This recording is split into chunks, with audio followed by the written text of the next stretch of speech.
Good evening and welcome back. Let the room around you grow still.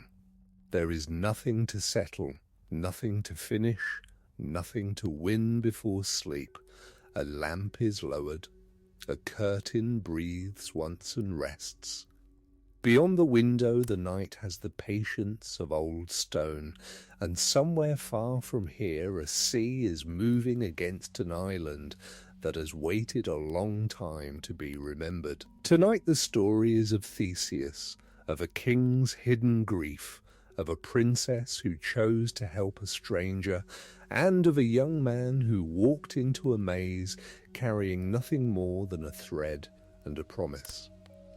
It is the story of the Minotaur, which is also the story of the boy named Asterion, the Starry One, whose life was decided by older anger before he could speak a word of his own. You may listen as if from a small boat anchored just outside the harbour of an unfamiliar island. The lamps of a palace on the cliff are lit. The sea below has a quiet voice. Names will arrive slowly like fish surfacing in moonlight, and you do not have to hold any of them. Crete, Naxos, Minos, Pasiphae, Daedalus, Ariadne, Asterion, Theseus, Aegeus, Dionysus. They will pass through the room and settle into their places in the night. Breathe once slowly. Imagine that a pale thread is laid across your open palm. It is light, almost without weight. It does not pull. It does not lead anywhere urgent. It simply rests, and tonight that resting is its purpose. The thread will appear later in the story, but it begins here, in your hand, before any maze. The island of Crete lies in the Aegean Sea like a long stone laid down by the gods.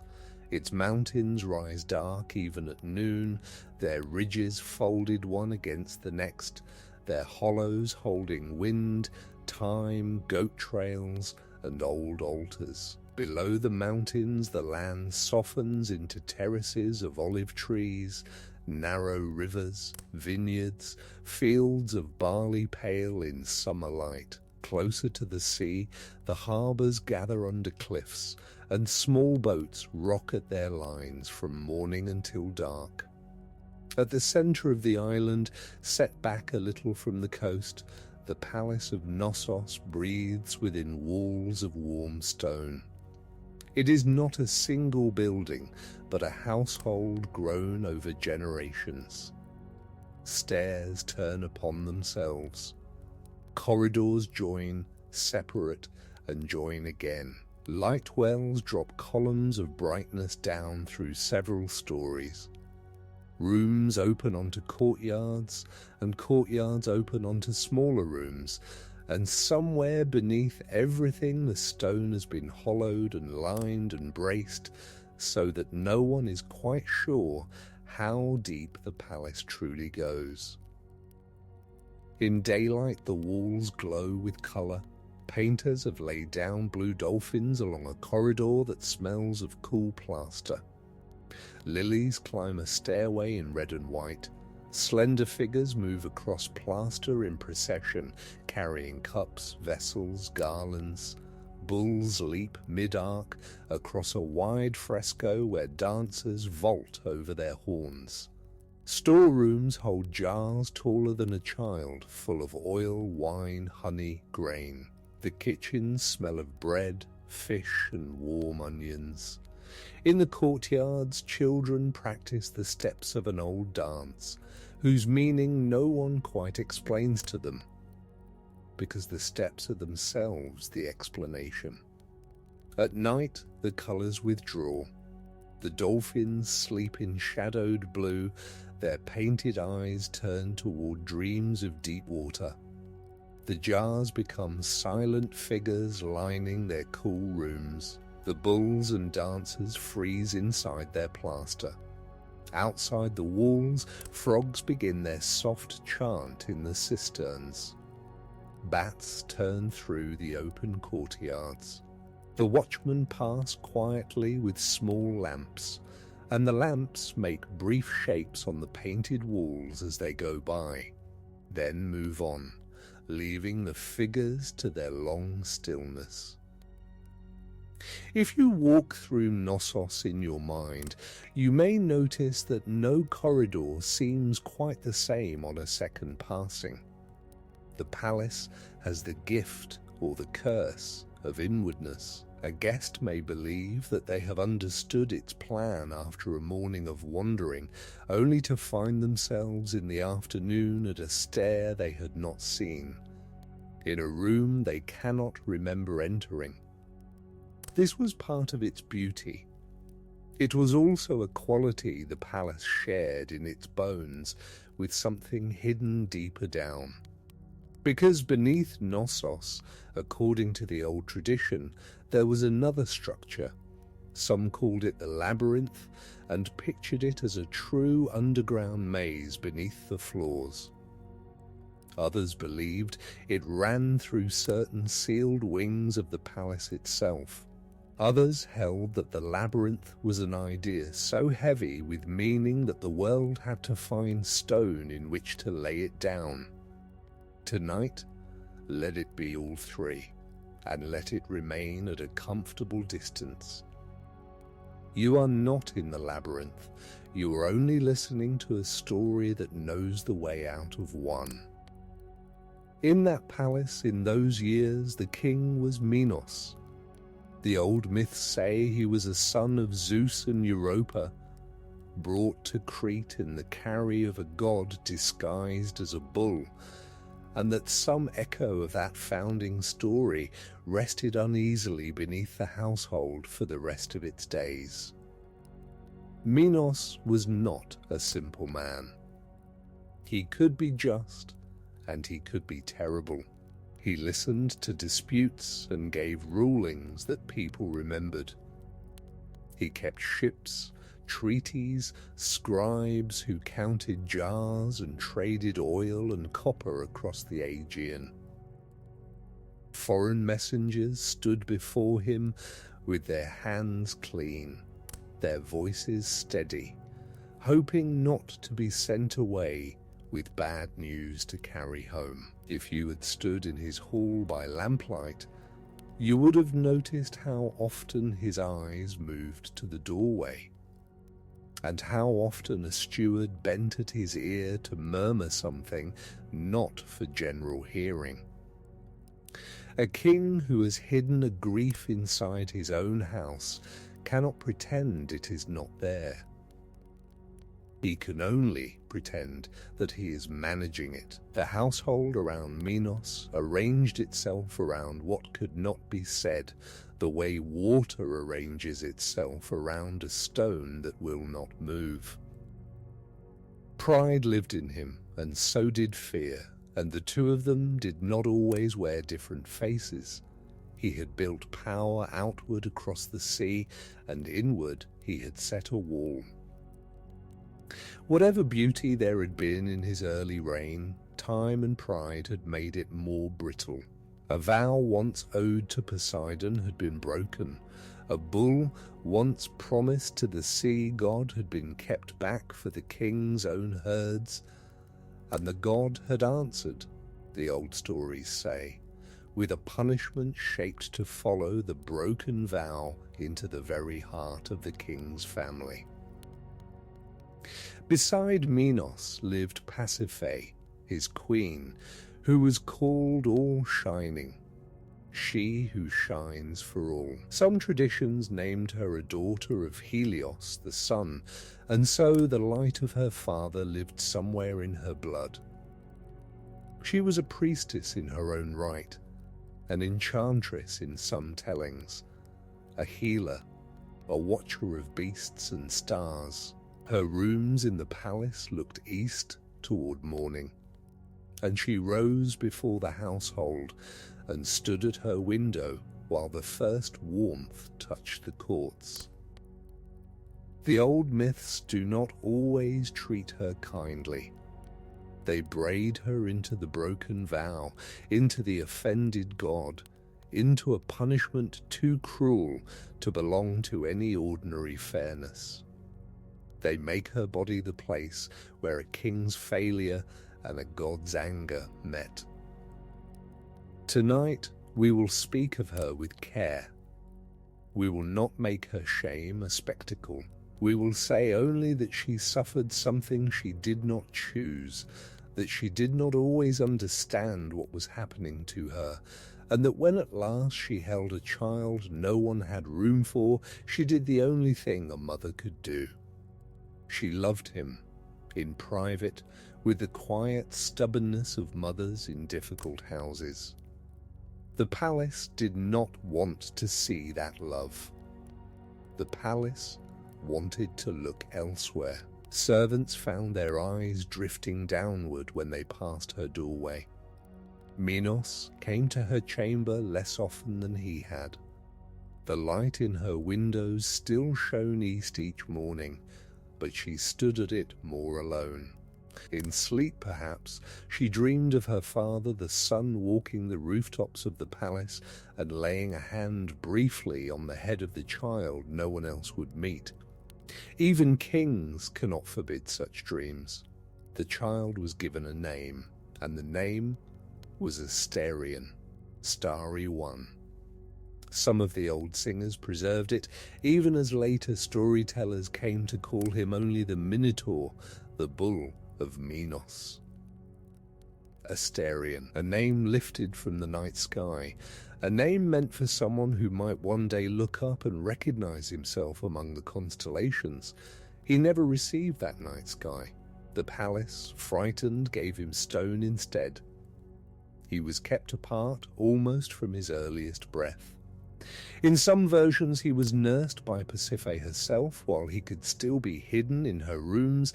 In others he was taken away at once and given to nurses who learned not to speak of where they went or whom they fed. He grew strangely, his body neither fully one thing nor another. The old tales picture him as a man with the head of a bull, or a great being whose shape resisted easy naming.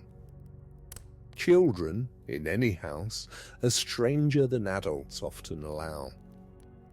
This child was stranger still, and the adults around him had no language to welcome him. If you can, hold him in your imagination, not as a monster, but as a child kept in a series of rooms that grew gradually smaller. A nurse hummed to him, perhaps, and he learned the shape of her humming before he learned that she would one day go away. He learned the smell of milk, of warm stone, of olive oil burned in a small clay lamp. He learned the patterns the lamp made on the wall and gave them no names, because no one taught him names. When he hurt, he was not punished, but he was not gathered. When he cried, his voice traveled along corridors that turned away from him. Time passed. He grew. The palace told its own story above him. Festivals were held, bulls were honored in the courts, dancers vaulted over their horns and laughed when they landed safely. Beneath those courts, in a place sealed from light, the boy named Asterion learned that the world did not include him. This is the truth that tonight we do not look away from. He was not born as a problem. He was made into one by a household that did not know what else to do with what it could not understand. Many of us know, in some smaller way, what it feels like to be a part of a house that has decided where its love can and cannot travel. By the time Minos finally turned to a craftsman for help, Asterion was no longer a small child. He had become a presence beneath the palace that the king could neither welcome upstairs nor send away. Minos needed a place to put what he refused to face. So he sent for Daedalus. Daedalus had come to Crete from Athens long before, carrying his reputation as the cleverest hand in the Greek-speaking world. He was the kind of maker who could turn a piece of polished wood into a face whose eyes seemed to follow you across the room.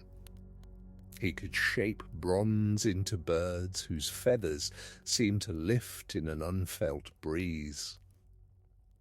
He understood weight and balance, pulleys and beams, the way columns rest into stone, the way a roof breathes during a storm. In another life, in another house, his gift might have made him beloved. In Minos' house, it made him useful. The king described what he wanted in careful words. Not a prison exactly, not a tomb, something that could hold and that could also hide. Something a man could enter but not easily leave. Something that would, by its very design, keep the family's secret separate from the rooms where guests were entertained. Daedalus listened. He may have argued for mercy. He may not have. The old story does not always tell us what its makers said when alone with their patrons. What it does tell us is that he set to work. He drew, he measured, he counted stones, he calculated the way air moves through corridors and made sure that no stale chamber would suffocate what lived inside. He laid down a plan in which every passage offered itself as the right one until, 2 or 3 turns later, it bent back upon itself with such gentle persuasion that the walker could not quite name the moment it had betrayed them. He built rooms that looked like the start of a way out and were not. He built rooms that felt familiar and were not. He braided possibility and disappointment into stone. When the labyrinth was finished, it was a place that did its work without sound. It did not need to shout.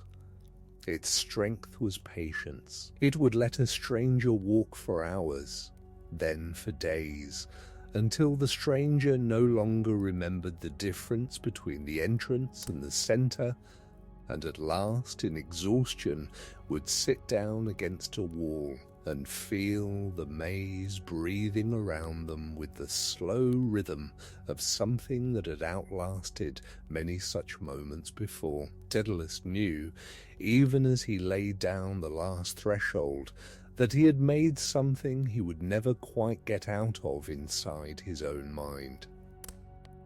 A maker is not innocent merely because his hand is skilled. He had built the household's denial into geometry. He went home that evening, perhaps, to his small son Icarus, and looked at him and said nothing about the day's work. Some kinds of cleverness become a weight you carry between your shoulder blades for the rest of your life. For a long while, after the labyrinth was sealed, the palace tried to live as though nothing of importance lay beneath it. Bread continued to be baked at dawn. The dancers continued their old steps in the courts. Trade ships came and went from the harbour. Foreign envoys were welcomed with wine and honey cakes. Minos sat in council and pronounced judgments. Pasiphae walked her gardens in the late afternoon when the light came in low and gold over the walls. Yet a house that hides something does not behave like a house at peace. There were doorways no servant approached without first glancing at someone for permission. There were corridors where a child's running footsteps would suddenly slow without any adult telling them to slow. There was a particular silence in the late evenings, after the lamps were lit, when the wind found certain windows and made certain sounds, and the household did not name what those sounds resembled. Above ground, life went on. Below ground, something waited that no one knew quite how to feed without weeping. Far across the water, in Athens, another household had its own grief. Minos' son, Androheos, had travelled to Attica as a young man, gifted, golden, fast on the games field. He had won contests, the old stories say. He had won admiration. And then, in one of those small darknesses that runs through Greek legend like a thread through cloth, he had died. Some traditions blame a jealous king, some blame a wild bull that he had been sent against. The blame matters less than the wound. Minos heard. Minos answered. Crete sent ships. Crete made demands. Athens, smaller and weaker in that season, could not refuse. The settlement that followed was not a treaty between equals. It was a punishment dressed in the language of agreement. Every 9 years, or every year in some tellings, Athens would send 7 young men and 7 young women across the sea to Crete. They would not return. The Cretan king would give them to whatever lived beneath his palace. It was not a story Athens told its children directly. It was a fear that grew up alongside them like a vine, unobtrusive in spring, heavy in late summer. The black-sailed ship that carried the tribute became a fixed shape in the Athenian year. When it was prepared, families with sons or daughters of the chosen age held their breath.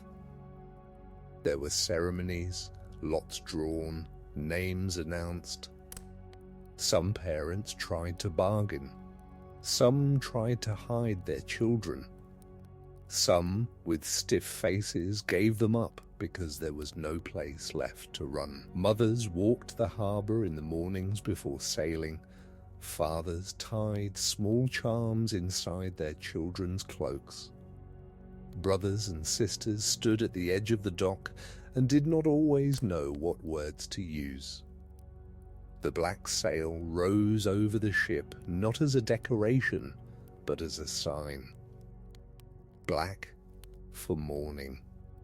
Black for what was already inside the city's heart before the ship left. The Athenians had a long memory for this colour. Long after the tribute itself, when other ships set out, the question of which sail flew would carry meaning. Tonight we will see that sail again, raised in a different harbour, watched by a different pair of eyes, and the watching will matter as much as anything else in the tale. In Athens lived a young man named Theseus, son of King Aegeus, or in some tellings son of Poseidon himself, claimed in secret by 2 fathers. He had grown up far from the city, in the household of his mother Aethra in Troezen. His father had left him a sword and a pair of sandals hidden under a great stone, and told the mother that when the boy grew strong enough to lift the stone, he should claim those tokens and come to Athens. The boy had lifted the stone earlier than expected. He had taken up the sword and the sandals and set out by road, not by sea, because he wished to test himself against the dangers that lay between the 2 cities. On that road he met cruelty in various forms. He answered each with the kind of measured firmness that the old singers loved to remember. He defeated robbers who had defeated other travellers, and he was careful to use against them only what they had used against others. He arrived in Athens a young man already known. His father recognized him. eventually by the sword, and embraced him as son and heir. But the city he came into was a city living under the shadow of the tribute. Theseus saw the ships being prepared, he saw the lots drawn, he saw the faces of the families. He went to his father and said, with the steady voice of someone who has already decided, that he would go with the tribute ship this year. He would go not as a victim, but as a volunteer. He would either bring the others back, or he would die with them. He would not, he said, walk through a city that was still afraid every 9 years. Aegeus, who had only newly found his son, was struck silent. He had lived a long time as a king who counted losses. The thought of counting this one too was almost too much. He pleaded in the old story, but Theseus would not be turned aside. Aegeus, at last, agreed, but he gave his son a sign. The ship would leave Athens as always, beneath a black sail. If the gods were kind, and Theseus returned alive, he should raise a white sail in the place of the black. White for mourning, white for the breath of a city that no longer had to fear. Aegeus would stand on the headland and watch each day until the ship's colour told him what had happened. Theseus agreed. He kissed his father. He went down to the harbour. The other young Athenians, drawn by lot, were already aboard. They looked at him with a mixture of relief and disbelief. He was the king's son. He had asked to come. He could have stayed home. Among them stood 7 young women, quiet, their hair tied back, and 7 young men, some no older than children. He stepped onto the deck. The ropes were untied. The oars began to dip and rise. The ship moved out under its black sail, and Athens, on the shore, did not look away. The voyage from Athens to Crete is long. It crosses many days of open water, with islands rising and falling on either side like grey shoulders in the sea. The Aegean wind sometimes hurries a ship, sometimes lays it down in long calms when the oars have to do all the work. The Athenian youths, packed close on the small deck, found that fear could not stay sharp the whole time. It dulled into routine. They learned each other's names. They learned which of them was a baker's daughter, which a weaver's son, which had a small sister at home who had cried when they were taken. They learned that Theseus, although a prince, would take his turn at the oars without complaint. In the evenings, on certain quieter days, they sat together near the stern and watched the sun lower into the water. Theseus did not pretend he had a plan. He admitted that he did not yet know what waited for them in Crete, only that he meant to face it. The others, who had no plan either, found this honesty easier to bear than reassurance would have been. One of the girls said that her mother had once told her the gods sometimes walked beside travellers without being seen. Another said that he hoped Athena was walking beside them now, because Athena was the city's goddess and would not abandon her city's children. They did not pray loudly. They did not have to. There was a night, halfway across, when the stars were so bright that the mast cast a thin shadow on the water. Theseus stood at the rail and looked up. He did not yet know who Asterion was. He did not yet know that the creature beneath the palace had been given the name of stars.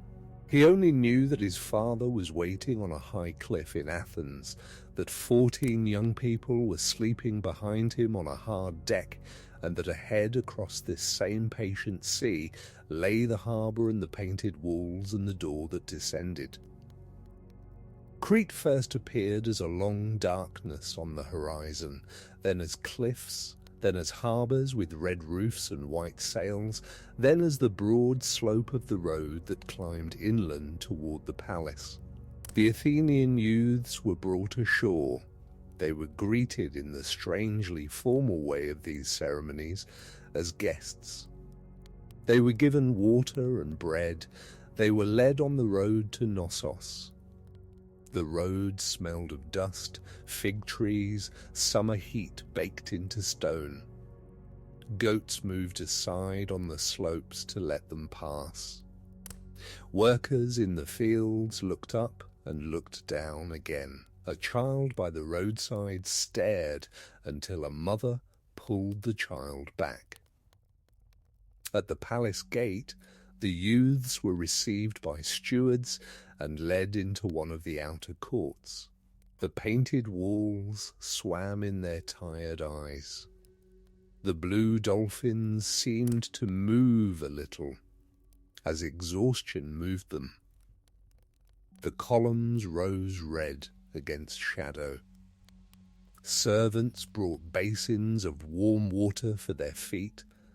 They were fed. They were given a place to sleep in a long room with high windows. Outside, the bull-leaping court was empty at that hour, but in the morning the courtyard would fill with dancers and acrobats whose laughter would only deepen the silence around the foreigners brought there to be remembered as numbers, not names. Minos himself appeared in the great hall to see them. He was older than they had imagined. His hair was streaked with grey. His robes were heavy with embroidered patterns whose meaning the Athenians did not know. He looked at them not with cruelty, but with a tiredness so familiar to him that it was almost his expression at rest. He spoke briefly. He told them they would be given food, given a night's sleep, and then at the appointed hour taken to the place that had been prepared. He did not name the labyrinth. He did not name Asterion. He looked at Theseus a beat longer than at the others. Then he turned and left the hall. Theseus did not yet have a plan, but he had eyes, and he watched. Among those who watched the new arrivals stood Minos' daughter, Ariadne. She was a young woman, raised inside the palace and inside its silences. She had grown up, loved by her mother in private and recognized by her father in public. But she had also grown up knowing, before anyone explained it to her, that there was a part of the household no one named. She had seen the lamps carried down sealed corridors at certain hours. She had heard her mother weeping behind a closed door and pretended not to hear. She had stood in her own quiet rooms many evenings while the wind brought up from the lower levels a sound that she would not let herself describe. Ariadne. The name in older speech carries a sense of most holy, utterly pure, perhaps too pure for the place she lived. She had become, by necessity, an unusual person. She knew the palace from the inside the way only someone raised within its silences can know a house. She knew which servants would speak and which would not. She knew which corridors were watched and which were left alone. She knew the door of the labyrinth, although she had never gone through it.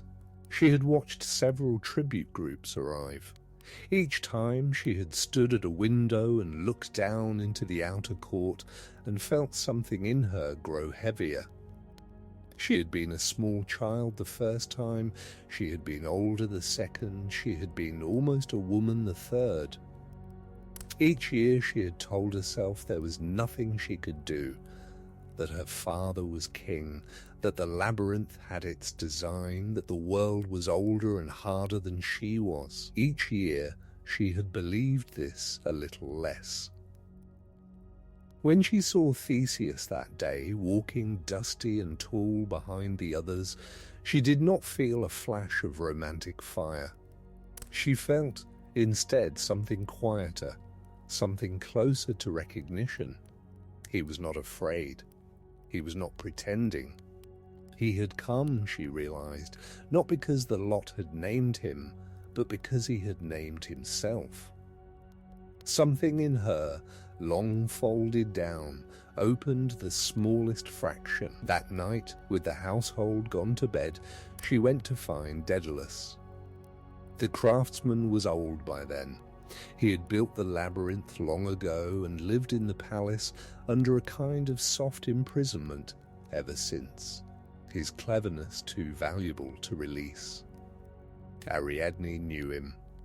She had sat in his workshop as a child, watching him carve and shape.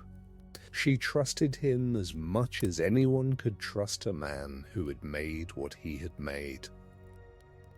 She told him, in a low voice, that she could not let another set of young people walk down into his work without giving them at least the chance to walk back up. Daedalus closed his eyes for a long moment. He did not argue with her. He told her, quietly, what would be needed. A thread. A long thread. One end tied at the entrance, the rest carried inward, unwinding step by step, so that the way in could become the way out. Ariadne went back through the sleeping palace to the storerooms, where the women's weaving was kept. She took a large ball of fine, strong wool, dyed with a faint silver grey from a herb whose name has been forgotten. She concealed it in her cloak. She walked the corridors as though she could not sleep, which was true. She passed the night watchman with a nod, and they did not stop her, because she was the king's daughter. And the king's daughter walking restlessly was a sight as old as the house. She went to the long room where the Athenian youths were sleeping, and she did not enter it. She stood at the door and listened to their breathing.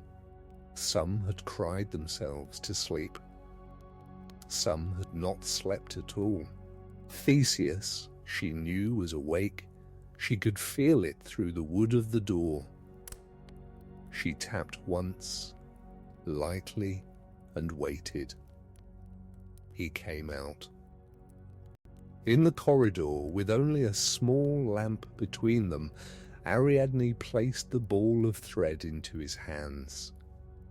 She told him what to do. Tie one end at the entrance of the labyrinth before you begin. Let the thread unwind as you walk. Do not trust the turns. Do not trust the proud voice in your own head that tells you it can remember everything. Trust this small, continuous thing. Trust the fact that someone outside the dark wants you to return. She added, in a quieter voice, that she would wait for him. She did not promise that she could open every door, or save every life, or undo what her father's house had done. She promised only that she would wait. She promised that she would be there when he came out. Theseus took the thread. He looked at her face for a moment as if memorizing it. He thanked her. He went back into the long room without disturbing the others. He lay down with the thread tucked inside his tunic against his ribs. He did not sleep. Ariadne walked back through the corridors of her childhood and felt the palace as something she might already be losing. She was not yet ready to think about what would come after. She thought only about whether she had given the thread to the right person. She decided that she had. At the appointed hour, the youths were led down. The path went out of the upper palace and around to a smaller court that they had not seen before, and from there into a stairway that descended for longer than seemed reasonable.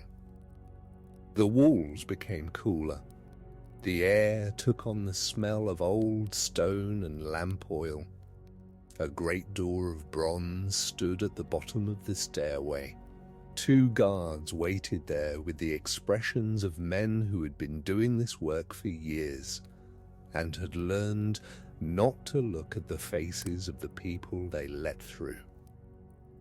The youths went through, one by one. The door closed behind them.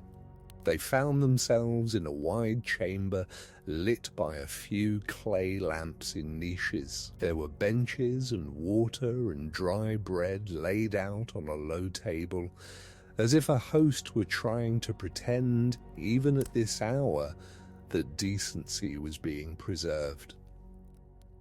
The chamber had 3 openings on its far side. The labyrinth began at those openings. Beyond them, the lamps did not reach.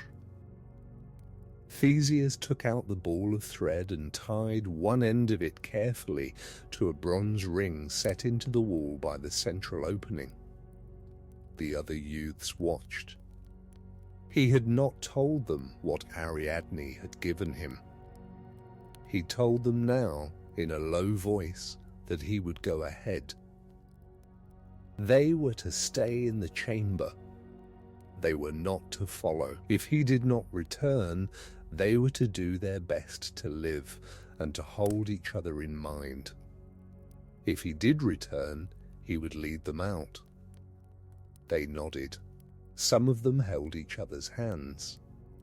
One of the youngest began to cry in the silent way that does not draw breath.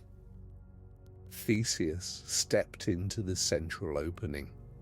The thread unwound behind him. He walked carefully. He carried no torch, only a small clay lamp shielded by his hand.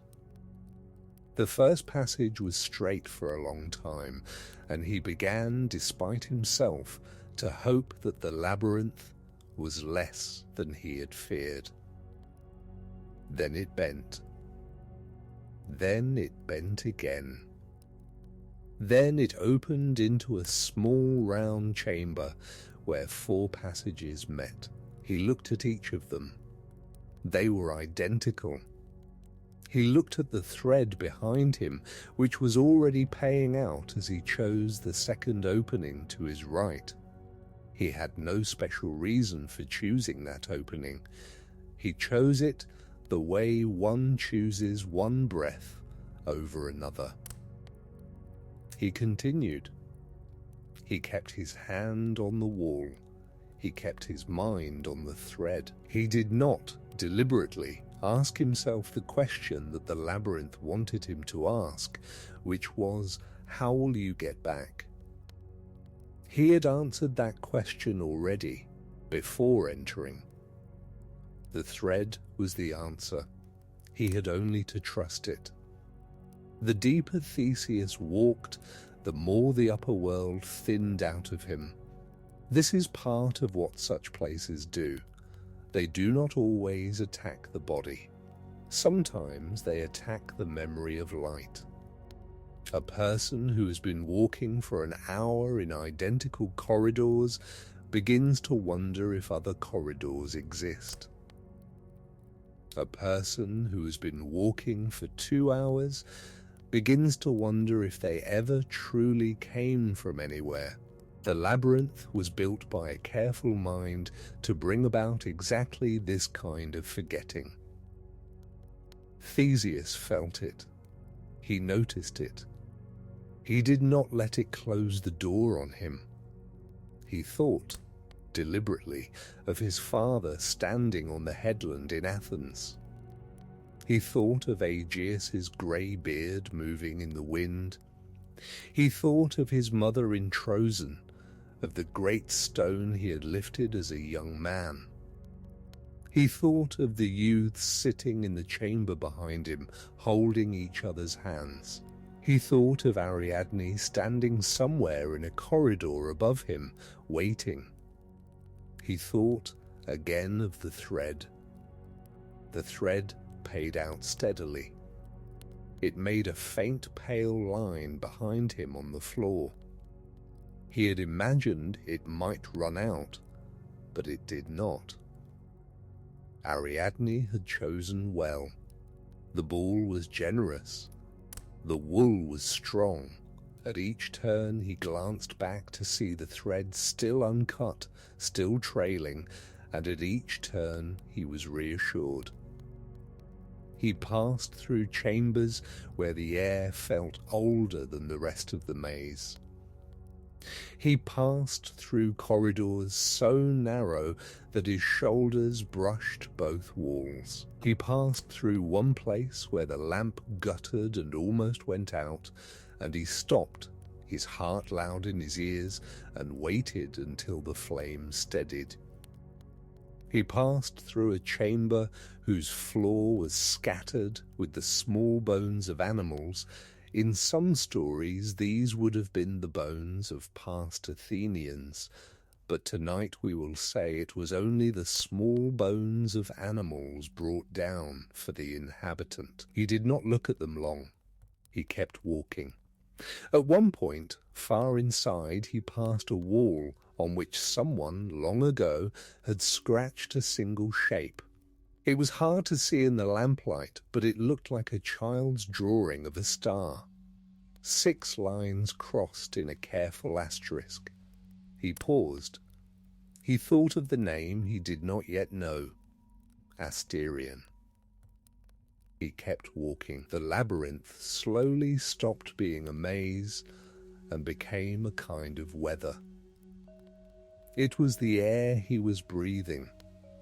It was the rhythm of his steps.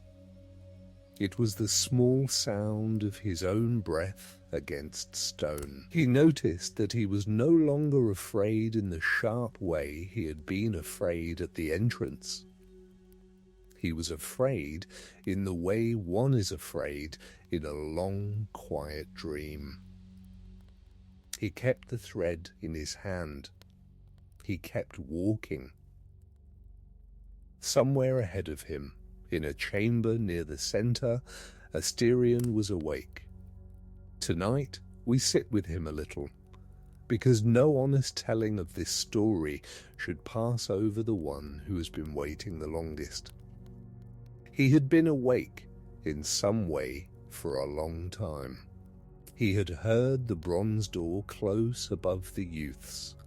He had heard their voices and known that there were new humans in the chambers he had never been allowed to leave. What did he know? Perhaps only echoes.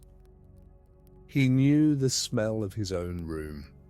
He knew the patterns the lamps made on the walls when the keepers brought him food. He knew the shape of his own large hands, which had never held another hand. He knew that he was hungry in 2 ways. He was hungry for food which the household gave him. He was hungry for something else, for which the household had no name and no offering. The old stories make him terrible, because the household made him a problem. He grew, in the imaginations of frightened storytellers, into a being of horns and rage. Tonight we will not deny that he was strong, and we will not pretend that he was harmless. He was by then no longer the small child Pasiphae had once tried to nurse in secret. He was a grown being kept in stone, with no language for what he felt, and what he felt was, much of the time, the slow gathering of a sorrow that had no door. He had heard the new footsteps approach in a way that no group of footsteps had ever approached before.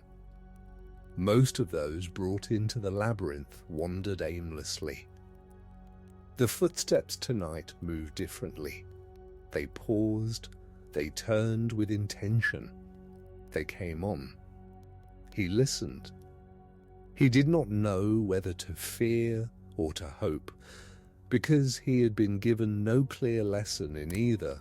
When Theseus's small lamp first appeared at the far end of the chamber where Asterion waited, the great figure looked up. The lamp made a single dot of light in the dark. Asterion did not move. The dot of light came closer, slowly. It became a flame, and the flame revealed a hand holding it, and the hand revealed an arm, and the arm revealed a young man standing in the entrance of the chamber, breathing hard, holding a thread that ran back behind him into the dark. For a long moment, neither of them moved. They looked at each other across the stone floor. Theseus saw the figure he had been raised to think of as a monster, and what he saw did not match the word. He saw a being whose head was strange and whose body was strong, whose eyes were large and very tired, whose breathing was the heavy breathing of one who has been alone too long. Asterion saw a young man with a lamp and a thread who had walked into a place no one chose to enter and who had not yet raised a weapon. What happened next, the old stories tell quickly, and we will tell it gently. They do not match perfectly across versions. Some say Theseus came armed with a sword Ariadne had also given him. Some say he came barehanded. Some say there was a long struggle. Some say there was a short one. Tonight we choose a telling that respects both lives in the chamber, because Greek myth is large enough to hold many tellings, and the night is large enough to choose the gentler one. Theseus set down the lamp on a low stone where its flame would not be knocked over. He spoke. He said the name Ariadne had told him in a whisper as she gave him the thread. He said quietly, Asterion.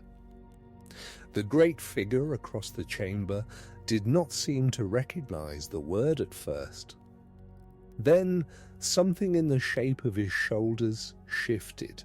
Some old corner of him, some part that perhaps remembered Pasiphae's voice from before the rooms had grown smaller, stirred. What followed was not pleasant, but it was not the spectacle some tellings make of it. There was movement. There was a meeting of bodies. There was a moment in which an old captivity, long sustained, finally broke. Theseus did what he had come to do. Asterion, for his part, did not die alone. He died in the presence of a young man who had spoken his name. The chamber after was very still. The lamp flame steadied. Theseus stood for a while with his head lowered. He did not feel triumphant. He had imagined, before entering, that he would. He had imagined a great clean victory, a hero's clear pride. What he felt instead was a heavy sorrow. He had ended a life that had been shaped almost entirely by the choices of others. He had freed his city, and he had also closed a long suffering, and the two were not the same thing, and they did not balance each other simply. He knelt for a moment. He laid his hand on the cool stone floor. He spoke in his mind an apology that was also a thanks. He spoke to the boy who had been called Asterion, the Starry One. He said, in some private way, that he was sorry the world had not made a place for him in the light, and that if there were a sky on the other side of all this, he hoped that sky would let the boy see it. Then Theseus turned, slowly. The thread lay on the floor, leading back the way he had come.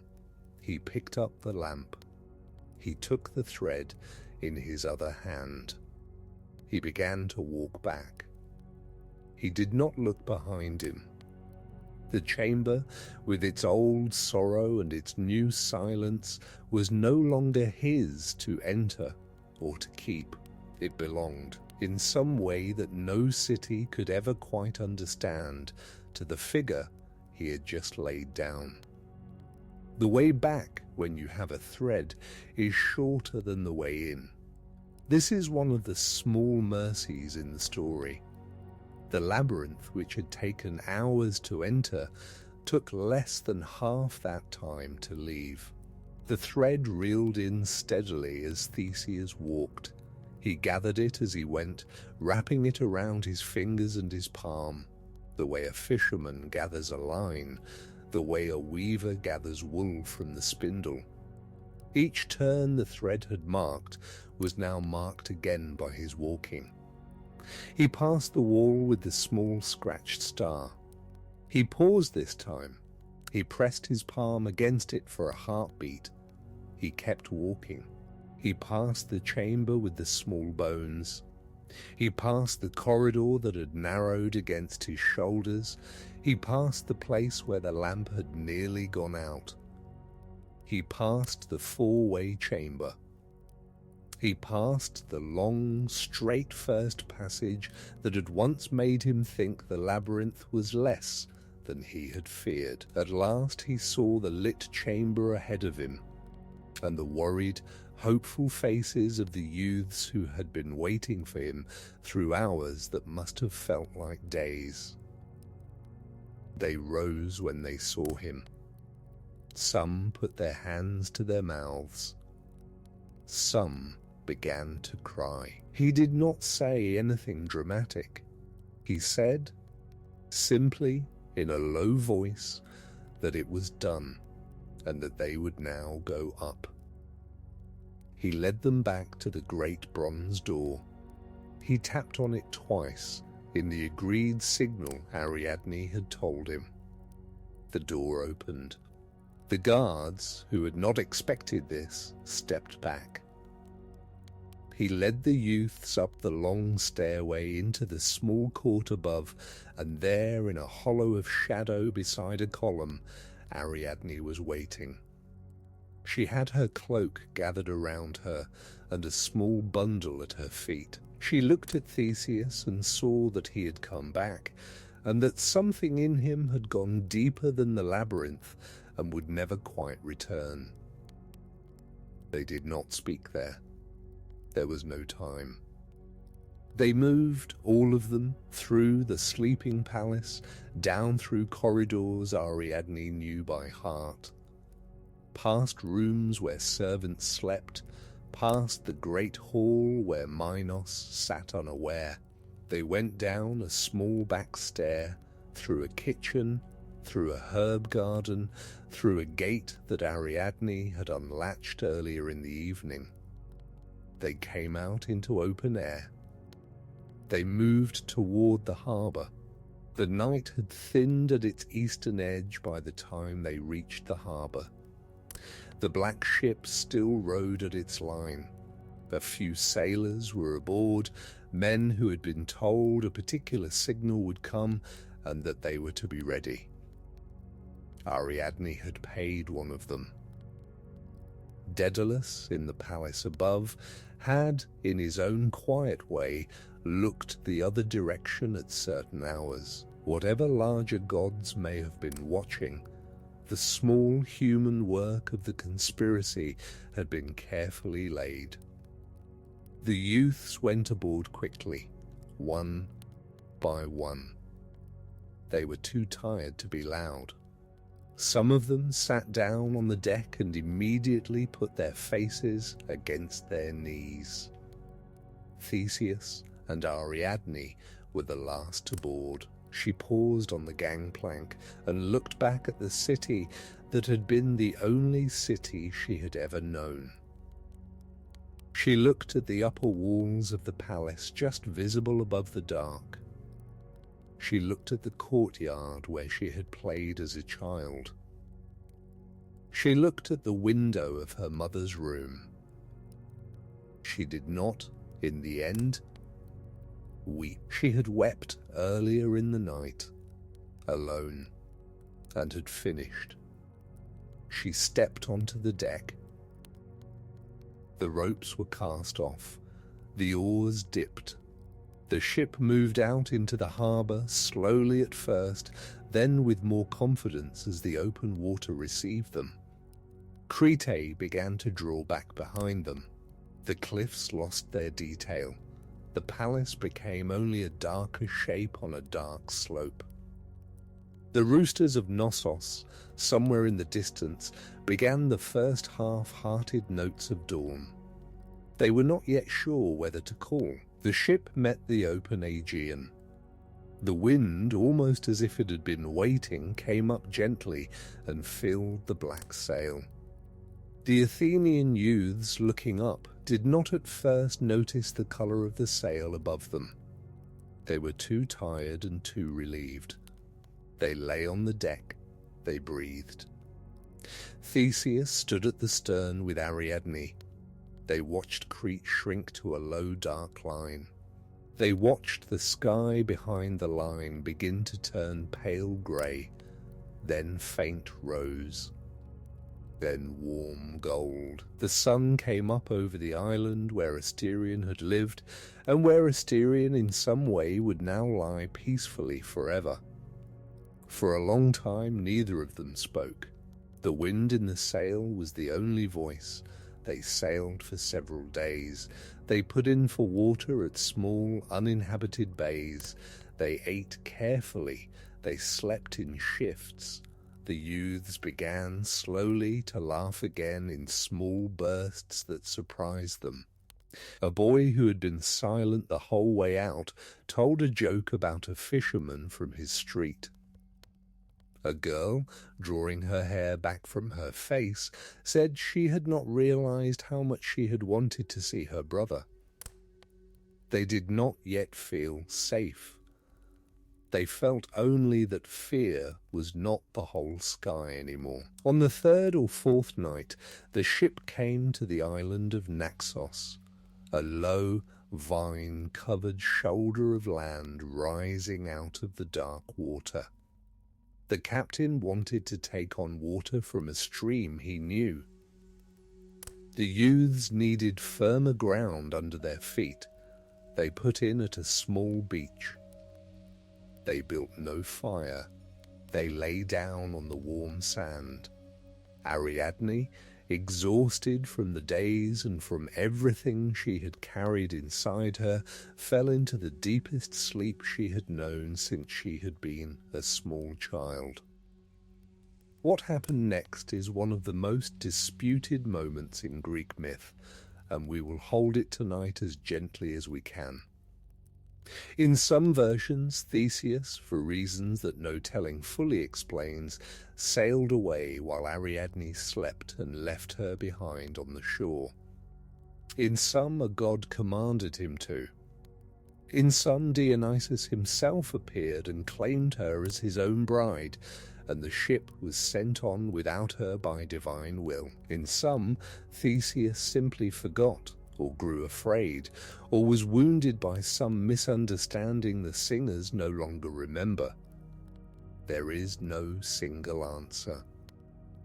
Tonight we will say only that when the ship sailed in the small hours, Ariadne was not on it. She woke at first light to find herself alone on a beach. The marks of the keel where the ship had been dragged into the water were still visible in the wet sand. She stood up. She walked to the edge of the water. She looked at the empty horizon. She did not, at first, weep. Then she did. Then she stopped, because weeping cannot fill a horizon, and she had been raised in a household where one learned early to do other things with grief. She walked back up the beach. She sat in the warm shade of an olive tree. She thought with surprising calm that she had given everything she had given, knowing it might cost her this. She did not regret the thread. She did not regret the night she had walked through the sleeping palace with a ball of wool hidden in her cloak. She thought of the youths sailing safely toward Athens. She thought of Theseus wherever he was, and her thoughts about him were complicated, and she let them be complicated. She did not know that she was being watched. Naxos was an island sacred to Dionysus, the god of the vine, of wine, of music, of holy wildness, of the loosening of grief into rhythm.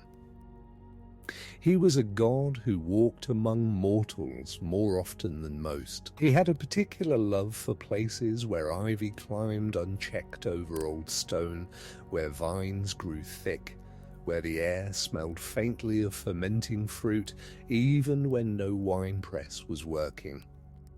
He had been on the island when the ship came in. He had seen Ariadne, perhaps, asleep beneath her cloak. He had seen the ship depart without her.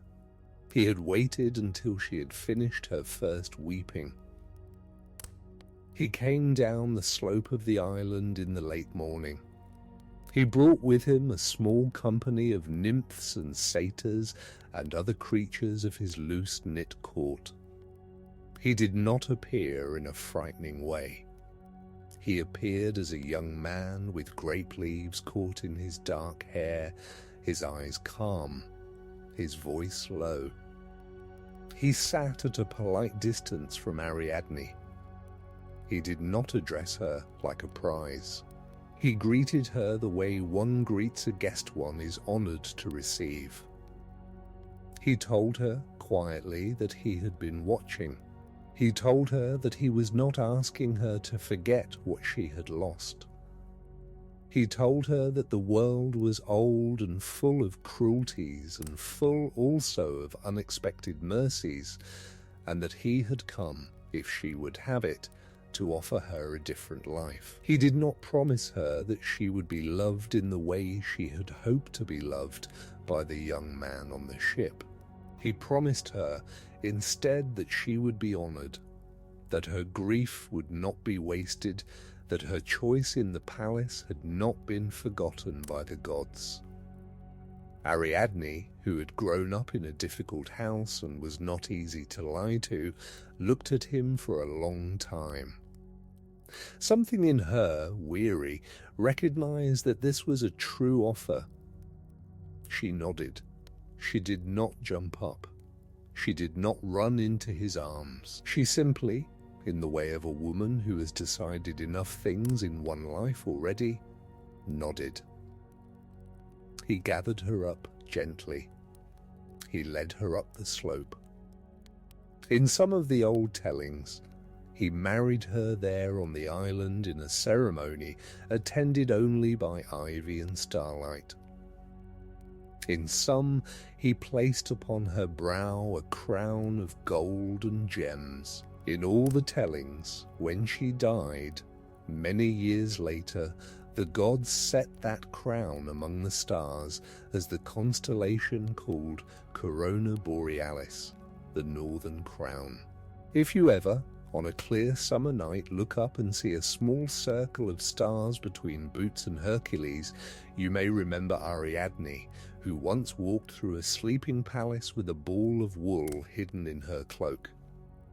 The starry crown answered, in some quiet way, the name of Asterion.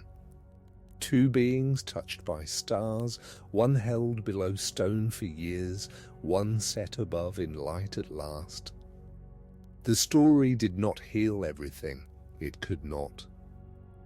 But the story did not forget Ariadne either. Meanwhile, the ship sailed on toward Athens. The wind was steady, the sea was kind.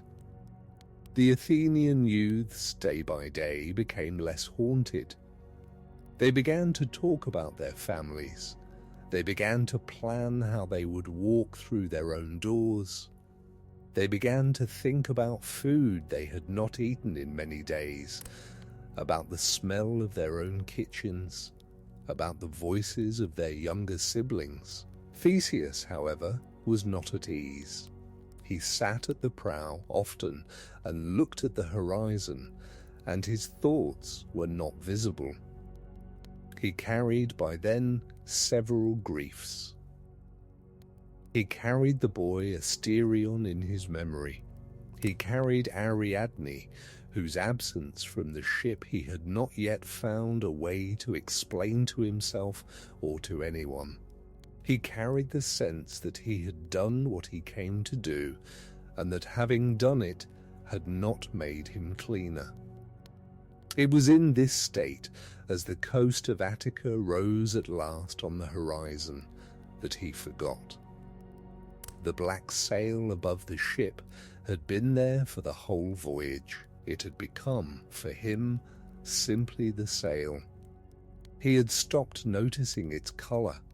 He had stopped, in the strange way that exhaustion can make one stop, remembering the promise he had made to his father at the harbour. The order to raise the white sail had slipped like a small stone into a deep pool of more pressing things. On the headland of Sonion, the old King Aegeus stood watching. He had stood there in some way every day since the ship had left. He had grown thinner. He had grown quieter. He had stopped sleeping well. The servants brought him food up the steep path, and he ate it absently. He spent his days looking outward over the sea, asking each new ship that appeared in the distance what colour it carried. He saw the ship come. He saw it grow larger. He saw, even at a distance, the dark shape of the sail. He did not see white. He waited. He waited longer. He waited until the ship was close enough that the colour could not be argued with. The sail was black. His son was dead. He did not weep. He did not cry out. He simply walked, in the heavy way of an old man who has lost what he could not afford to lose, to the edge of the cliff. The sea was bright below him. He stepped forward into the air. The sea received him. The Aegean Sea is named in the Greek memory for that moment. Every wave between Greece and Crete, every dolphin breaching, every fishing boat coming home in evening light, carries somewhere in its name the memory of a father who watched too long for a sign and saw the wrong colour. When Theseus's ship at last put in at the harbour of Athens, the youths walked off into the arms of families they had thought they would never see again, and Theseus walked off into the news that his father was dead. Theseus became king of Athens. The old stories give him a long reign, full of further deeds, further travels, further difficulties. They say he unified the small towns of Attica under one civic roof. They say he established festivals. They say he sailed with Heracles and walked, in some tellings, even into the underworld. He did many things. Sleep stories do not need to follow him through all of them. What matters, for tonight, is the quieter truth that lived inside him during all the years that followed. He had walked into the labyrinth as a young man who believed that courage was enough. He had walked out as someone who had learned that courage is necessary but not sufficient. He had needed Ariadne. He had needed Daedalus. He had needed a thread. He had needed, in the chamber at the centre, the dignity to lay down his pride before he laid down his weapon. He had needed, on the voyage home to remember a single instruction about a sail, and he had not.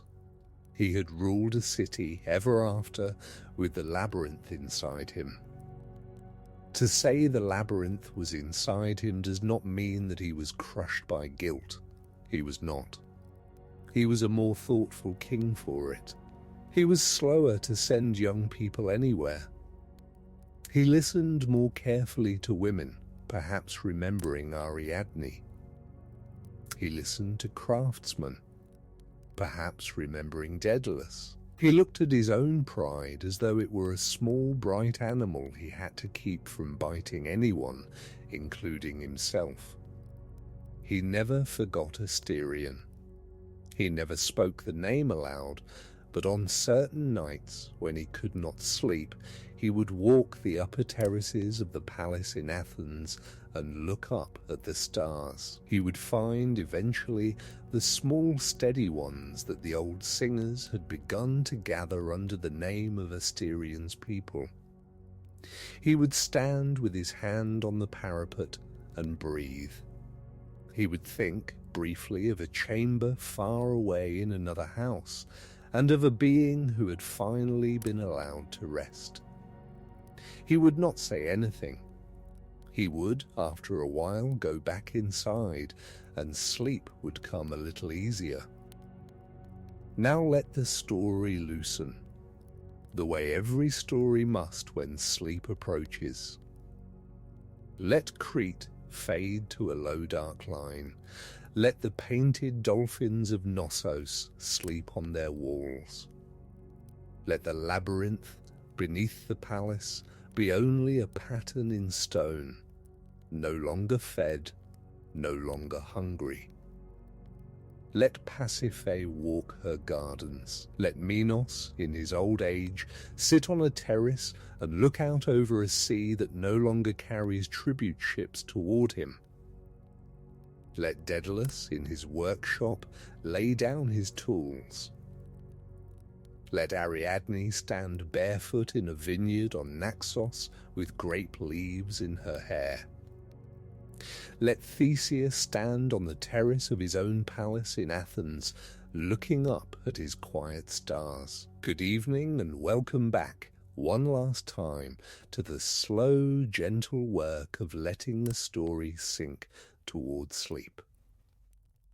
Get cozy, settle in, and let us begin the long lowering of the lamp. Before the room closes around you, sit for a moment with what the night has carried. There is a way that old tales travel without effort across centuries, the way water finds a low place without instruction. The story of Theseus and the Minotaur has been told by candlelight, by lamp oil, by the firesides of soldiers, by mothers at the cradle, by scholars in marble halls, by ferrymen in small harbours. Each teller has added a thread, dropped a thread, lengthened a corridor, shortened a chamber, and still the shape remains. A young man, a sister, a hidden brother, a thread, a door. It is enough. In the beginning, before the story was ever written down, before Athens or Naxos or any name we now use, a household somewhere on a quiet island knew the burden of a child it did not know how to love. The tale is older than any text. It is older than the wooden tablets and the painted scrolls.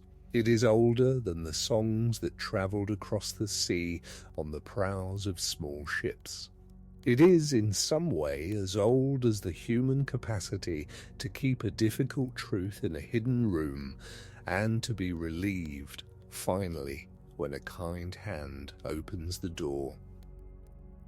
The story did not begin with a hero.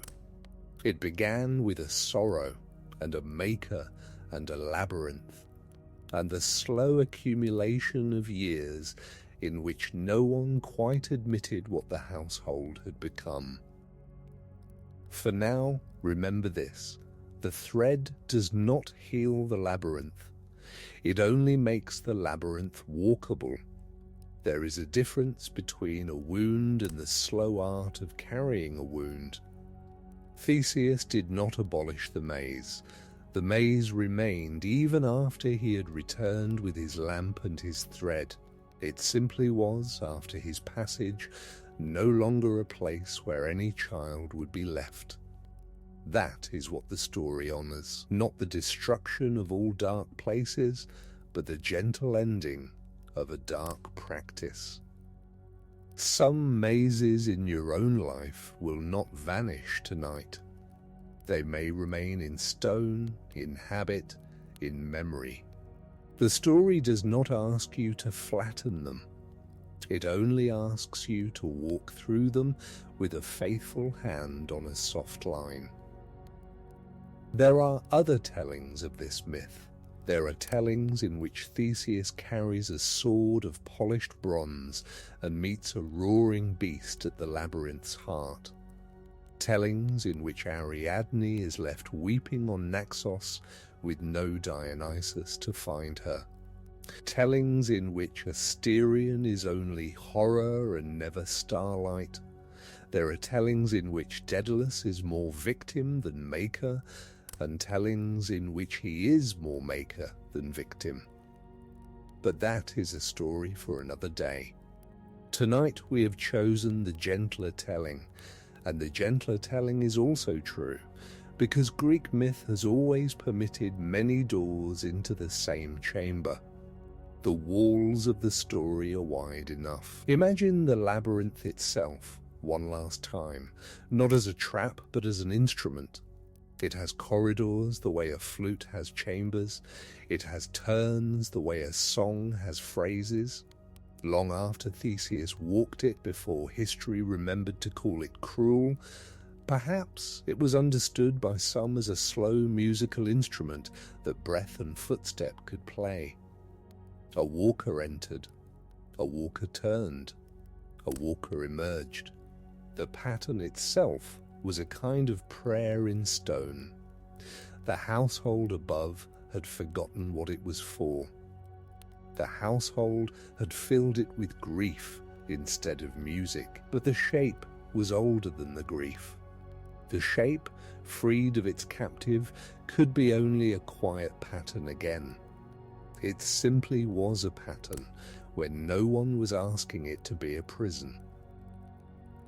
In Cretan dust, beneath layers of later building, the floor of the old labyrinth still remembers feet. Footsteps wear stone slowly, but they wear it nonetheless. Each pilgrim, each prisoner, each youth, each priest left a small print of warmth on the cold ground. Even Asterion, in his long pacing, left a faint mark we cannot see. The earth holds these traces patiently. It does not insist on them. The earth is older than the household, older than the king, older than the story of the king. It will outlast every cruelty written on it. That, too, is a kind of mercy, and the night may carry it for you, the way the night has always carried the slow mercies that the day forgets. So if your mind tonight has its own labyrinth, treat it the way the gentler telling treats Asterion's. Speak its name. Sit at the edge of its chamber without weapon. Bring a small light. Bring a soft thread. Do not insist on a single way through. The maze will know what you are and what you are doing. It will be quieter than it has been in years. And when sleep comes, you may let the corridors fade behind you, one by one, until the last one is only a thought of a corridor, and then only a thought of a thought, and then only the warm dark of the room you have always been in, where nothing waits except rest. There are many ways to take this story into sleep. You may take from it whatever feels softest tonight. You may take the thread. The thread is a quiet kind of wisdom. It does not flatten walls. It does not solve mazes by force. It only stays connected. It only remains. In waking life, people are rarely saved by conquering all of their fear at once. They are saved by following one small faithful thing through the dark, breath by breath, until the dark, without their noticing, has thinned. You may take Ariadne. Her courage was not loud. It walked through a sleeping palace with a ball of wool hidden in a cloak. It made a private decision to interrupt a long suffering she had inherited. It cost her her home. It cost her for a while her hope. It did not, in the end, cost her her dignity.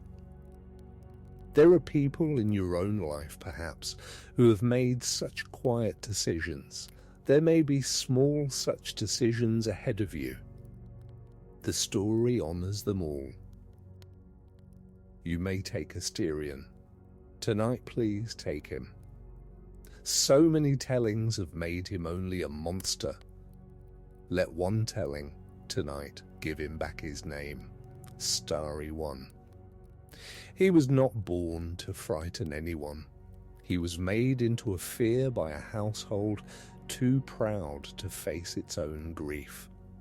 The world has, in every age, hidden children under its floors in one form or another. The world has, in every age, finally come and laid those children to rest. The story is harder when we let him be a person. It is also truer. And tonight, with the night gentle around you, you can let it be true. You may take Aegeus. There is a sadness in the story that has nothing to do with monsters. A father watched too long. A son forgot a small instruction. A father stepped off a cliff. We do not need to relive that moment. We can let it be a quiet reminder that the small signs we leave each other matter. That a white sail or a kind word or a single gesture in passing can be the thread that someone has been holding on to. We can promise ourselves, gently, that we will try to raise our white sails when we can. You may take Theseus. You may remember that a hero is not only what he conquered, he is also what he survived. He is also what he became afterward. You may carry from him, tonight, the slow understanding that a life lived in mythic shadow can still soften, year by year, into a wiser quiet. Now let the thread come back to your hand. Feel it rest there. It is no longer connected to any maze. It is only a soft line laid across your open palm. You do not have to follow it anywhere. You may simply let it stay with you while the room grows still. In your mind, imagine the island of Crete far behind you, its old griefs no longer pressing on your thoughts. The palace of Naxos sits dim and small at this distance. The labyrinth beneath it is quiet, its corridors empty, its hidden chamber gentled by years. The bronze door is closed, but it is not a cruel door anymore. It is simply a door, and behind it the old story sleeps without harm. Reach back, in your mind, and close an invisible door to that island. Feel it move on silent hinges, sealing the long story in calm and order. No part of you needs to walk those corridors tonight. The thread has done its work. Ariadne is on her vineyard slope. Theseus is on his terrace. Asterion, at last, is somewhere among the stars where his name belongs. See now a single candle set on a small wooden table inside the room of your imagination. Its flame is steady. It does not flicker. It is the same warm gold as the lamps in the chambers above the maze, but tonight it is yours, in a place that no story can reach. Look at it for a breath or two. Let your shoulders soften. Let your jaw rest. Let the small bones of your face become heavier than they have felt all day. Now, with a slow, gentle breath, blow that candle out. Let the last curl of light fade into the night. The room becomes dark and kind. The story is finished. The names are folded away. The thread is laid down beside you on the bed. You do not need to be Theseus tonight. You do not need to be brave in any grand way. You do not need to walk any corridor that you have been walking too long in your own life. You may simply rest. You may simply be the one for whom Ariadne has waited at the top of the stair. You may simply let the night gather you up and carry you quietly into deeper water. Rest well, sleep deeply, and let the ancient stories carry you into the night